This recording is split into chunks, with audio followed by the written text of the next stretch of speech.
সুখবর আছে একটা। কি গো? সারা বৃষ্টি হয়েছে। কাল রাত্রে যখন ডিনার করছিলাম তখন থেকে যে বৃষ্টি চালু হলো, তারপরে শুতে শুতে আরও লেট হয়ে গেছিলো। এখন 8টা, ঘুম থেকে উঠলাম। Good morning everyone, welcome back to the channel, to new blog. আশা করি সবাই সুস্থ আছো, ভালো হয়ে সবাই আছে। আমি রিম্পাও জাস্ট ফাটাফাটি, আমিও উঠে গেছি, রিম্পাও উঠে গেছে ফ্রেশ ট্রেশ হবে। আমি ফ্রেশ ট্রেশ হয়ে গেছি, আমি বেরোচ্ছি দোকানের জন্য। কালকে রাত্রে যেখান থেকে আমাদের সুইচ অফ হয়েছিল, সকালে উঠেই আবার অন হয়ে গেলাম। এরকম এখন পরিস্থিতি চলছে। আর চলো যাই, দোকানে যেতে হবে। রিম্পাকে তো রাজেশ নিয়ে চলে যাবে পরে দোকানে। আমি পরে আস্তে আস্তে আবার বেলা এদিকে কাজকর্ম মিটিয়ে তারপর আবার রিম্পার দোকানের দিকে যাব।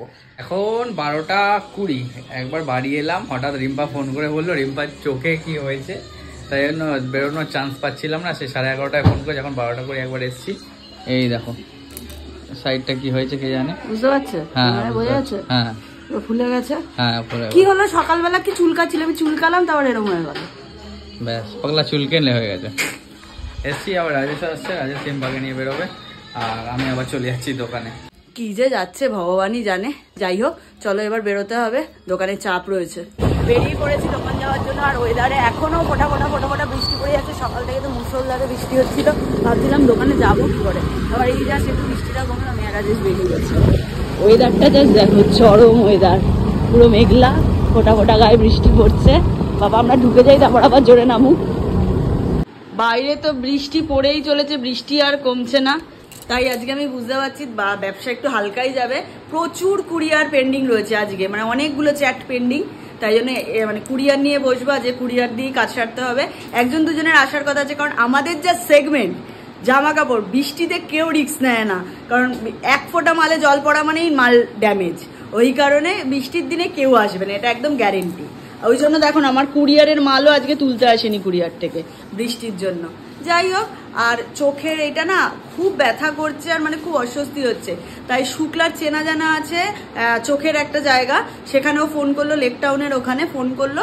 তো সেখানে বললো যে ওনারা আমাকে নিয়ে যেতে। তাই আমি আর শুক্লা এখন যাব লেক টাউনে, চোখের ডাক্তারের ওখানে চোখটা দেখিয়ে আসি কি হলো। নাহলে চোখ নিয়ে বাবা কোনো এদিক ওদিক নয়, ওই জন্য দেখিয়ে আসি। কারণ জিনিসটা না, চোখটা আমি পলকটা ফেলতে পারছি না, মনে হচ্ছে যেন কি একটা আটকে রয়েছে, চোখ পলকটা পড়ছে না।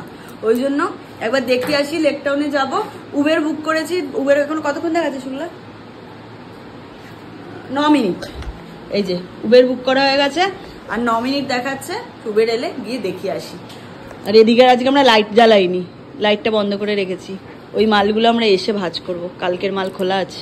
কপাল খারাপ হলে যা হয়, নেমে বলছি। প্রথমে তো উবের বুক করা হলো, উবেরের দাদাটা খুব ভালো। আমরা দুজন মিলে আসছিলাম, মাঝ রাস্তায় হঠাৎ করে টায়ার পাংচার হয়ে গেছে, কি অবস্থা। তারপর কিছুটা আগে আমাদেরকে নামিয়ে দিল, এখানে রিক্সা ধরলাম, রিক্সা ধরে যাচ্ছে। চলে এসছিলাম হচ্ছে এএসজি, যেটা তোমার আই হসপিটাল রয়েছে লেক টাউনে, ওখানেই এসছি। বললো বেশিক্ষণ লাগবে না। এই যে চোখের অবস্থা এখন এই। এখানে এসেও সাবস্ক্রাইবারের সাথে দেখা হয়ে গেছে আমাদের। তার সাথে আর মানে ক্যামেরা অন করতে পারিনি তার সামনে, আর কারণ তখন আমাকে অলরেডি ডেকে নিয়েছিল ওনারা, তাই জন্য। শুক্লা রানী আমার সাথে এসছে। এই যে এসছিলাম এএসজি আই হসপিটাল। বাট আজকের দিনটা না খুবই খারাপ যাচ্ছে। এখানে প্রায় 2 থেকে 3 ঘন্টা বলছে, অতক্ষণ বসা তো পসিবল না। তাই জন্য আরেকটা ডাক্তারের খোঁজ পেয়েছি, এখান থেকে 20 মিনিটের ডিস্টেন্স, সল্টলেক সেক্টর 5-এ। আবার আরেকটা উবের বুক করেছি, ওখানে আমি আর শুক্লা এখন যাচ্ছি। ডাক্তারবাবু ওয়েট করছে আমাদের জন্য। আমার তো কোনো কিছুই চলবে না বাইরের খাবার, তাই জন্য একটা ধোসার দোকান দেখলাম। কাকুকে বললাম তেল ছাড়া ধোসা একটা করে দাও, না তেল ছাড়া আমাকে একটা ধোসা করে দিয়েছে। এই যে এগুলো কিছু খাবো না, শুধু এইটা করে দিয়েছে, এটাই খাবো। আর শুক্লা খাচ্ছে ছোলা ভাটোরা। আমরা বৃষ্টির মধ্যে দাঁড়িয়ে খাচ্ছি। ওই যে ওখানে আমি ডক্টর দেখাতে এসেছিলাম, রোটারি। তো এই জাস্ট এসে দমদম নামলাম, মানে পৌঁছালাম আর কি। শুক্লা এখন আমার একটু চা খাবে বললো, ওই জন্য ট্রেন্সের সামনে এসে দাঁড়ালাম। এই যে শুক্লা একটু চাটা খাক, তারপরে গিয়ে দোকান খুলবো, আবার মাল ঢুকবে আজকে। কাউন্টারে ঢুকলাম, দোকানের মালও ঢুকে গেছে। এই যে শুক্লা সব রেডি করছে, ওখানে সব জাম্বোগুলো পরপর রাখা, ওখান থেকে মাল বার করে করে রাখছে।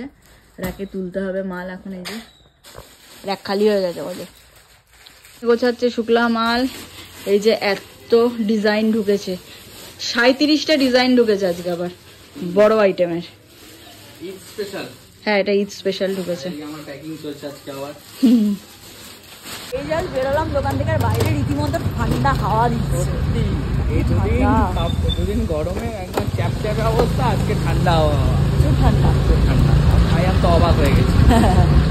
একটা কথা তোমাদেরকে তো ডাক্তারের ওখান থেকে বেরিয়ে কিছু আর বলা হয়নি, তাই ভাবলাম একবার বলে দিই। আমার চোখে হয়েছে, বলছে কোনো কিছু একটা জীবাণু চোখের মধ্যে চলে গেছে, যার জন্য ওরকম একটা ইনফেকশন হয়ে গেছিলো, বুঝতে পেরেছো?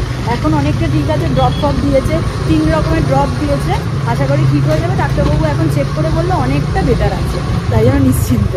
বাড়ি এসে আইএম তো আবার অবাক, কারেন্ট চলে গেছে। মানে এদিকে ট্রান্সফরমার সব নতুন চেঞ্জ হচ্ছে, তাই কালকে বদ্দাদের ফ্ল্যাটের দিকে মানে কারেন্ট ছিল না সারা রাত। কালকে রাত্রে গেছে, আজকে দুপুরে না কখন এসে দুপুরবেলা বদ্দা ফোন করে বলছে যে আমার কারেন্ট আছে, একটা ফেজ গেছে, কিন্তু আরেকটা ফেজের যে লাইন সেটার সঙ্গে পাম্পের লাইন, তাই জন্য বদ্দাদের ফ্ল্যাটে জল ছিল না। দুপুরবেলা ফোন করে কথা হচ্ছিল, আর এখন এসে দেখি বাড়ির এদিকে সব কারেন্ট চলে গেছে। কালকে রাত্রে যে স্ট্রিট লাইট জ্বলছিল, রাস্তার লাইটগুলো জ্বলছিল না, ওদিকের সাথে বদ্দাদের ফেজটা একসাথে, ওদিকটা কালকে ছিল না, আর আজকে এদিকটা নেই। এবার আজকেও যদি আমাদেরকেও ভোগায় তাহলে রাত্রে নাও আসতে পারে, জানি না এখন কি হবে।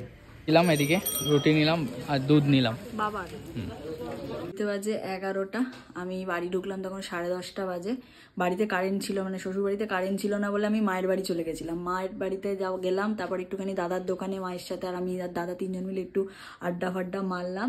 মেরে এই জাস্ট একটু আগে বাড়ি এলাম, আধা ঘন্টা আগে একটু ফ্রেশ ট্রেশ হয়ে 10 মিনিট বসলাম। কুট্টিকে আমি বললাম কখন আসবে, ও বললো 11:30টার মধ্যে আজকে চলে আসবো। 11:30টায় কুট্টি চলে এলেই আজকে দুজন মিলে ডিনারটা কমপ্লিট করে নেবো, কারণ রাত্রিরেও ভাত খাবো। ভাত আর চিকেন স্যুপ মা করে পাঠিয়ে দিয়েছিল, সেটাই খাবো। আজকে আবার আসার সময় মা এখানে আবার 1 কারি চিকেন স্যুপ পাঠিয়ে দিয়েছে। চিকেন স্যুপ, উচ্ছে আলু দিয়ে কালো জিরে ফোড়ন দিয়ে পাতলা করে তরকারি, এগুলো সব পাঠিয়ে দিয়েছে। এটা আবার কালকে দুপুরবেলা যখন দোকানে যাব সকালবেলা গরম করে নিয়ে চলে যাবো। কুট্টিরটা রেখে যাবো, আমারটা আমি নিয়ে চলে যাব। মা এখন বললো তোকে কদিন পাতলা পাতলা এখন রান্না করতে হবে না, আমি বাড়িতে তোর জন্য পাতলা করে রান্না করে দেবো। আমি চলো, বাঁচা গেছে। জাস্ট বাড়ি ফিরলাম, 12টা মতো বাজে আজকে। আর ডিনারটা আগে সারবো, তারপরে কাজ আছে, নিচে যাব দোকানের কাজটা সারবো, তারপরে আসবো উপরে কাজের। যেটা হচ্ছে তোমার কালকে তো আমাদের বাইরে যে লাইভ ছিল, সেখান থেকে যে প্রোডাক্টগুলো সব সেল হয়েছে আর কি, সেগুলো আজকে রাতে রেডি করতে হবে। কাল সকালে মানে কুরিয়ারের লোক আসবে, মানে ওগুলো মানে ডিসপ্যাচ হবে আর কি, তাই ওগুলো সব রেডি করে তারপরে ঘুমাতে হবে। আবার তো সকাল 7:30 থেকে চালু হয়ে যাবো। এদিকে জোর কদমে খাবার গরম চলছে।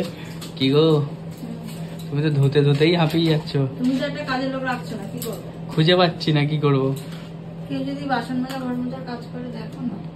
দেখছি, চলো খাবারটা গরম হোক, ডিনারটা সেরেই কাজে লাগতে হবে। খবর আছে একটা, কি গো? আমাদের বাইরের পেজে 1500 ফলোয়ার হয়ে গেছে। Thank you. আর আমাদের তো এখন লাঞ্চ ডিনার জানোই একদম পাতলা টেলটেলে ঝোল। এখন খাবো হচ্ছে চিকেন স্যুপ, একটু ডাল আর আলু ভাজা, মানে হালকা হালকা করে শেখা আর কি। আলু ভাজা, ডাল, চিকেন স্যুপ দিয়ে ভাত। দুপুরে আজকে আমার সেইভাবে খাওয়া দাওয়া হয়নি, তাই জন্য আজকে রাতে আর রুটি খেলাম না। সন্ধ্যেবেলা রুটি আর খিচুড়ি মিশিয়ে খেয়েছিলাম, আর এখন হচ্ছে ভাতটা খাবো। ডিনার করে নিচে কাজকর্ম সেরে এসে এখানে যত শাড়ির প্যাকিং ছিল আমি আর ইম্পা মিলে সব সারলাম, আর এবার ঘুমাতে যেতে হবে। আজকে ওয়েদার কিন্তু সেই লেভেলে ঠান্ডা হয়ে গেছে। 2-4 গরম চলছিল, আজ ওয়েদার পুরো ঠান্ডা, তাই ভালো করে ঘুমো। চলো টাটা, আজকের মতো ব্লগটা এই অবধি রাখছি। যদি কিছু ভালো লেগে থাকে please like, comment, share and subscribe. আর যারা ফেসবুক পেজ থেকে দেখছো তাদেরকে বলছি আমাদের ফেসবুক পেজ লুকমাই লাইফস্টাইলটাও ফলো করো।